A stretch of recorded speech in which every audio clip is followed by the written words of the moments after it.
در اعتنای نگاه مستش غزل سرودم، فسانه گفتم.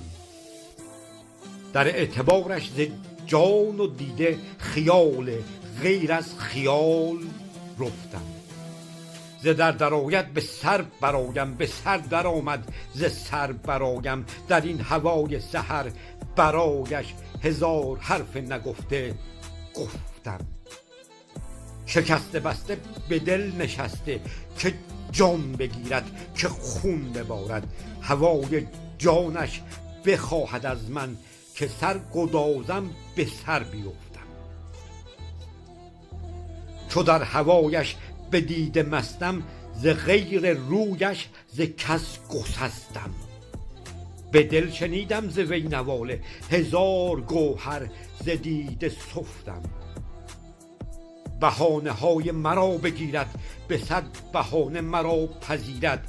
نهان ندارد که من ندانم، که ضعف عقلم ز وی نهفتم.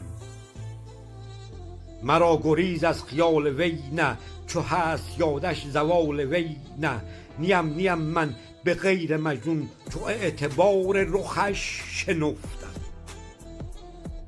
اسیر جانش شدم ز دیده، بدیدم از وی 200 پدیده. ندیده هایی که کس ندیده، ز لطف او شد به خواب و خفتم. مرا به خود در نیاز دارد، 1001 شور و ناز دارد.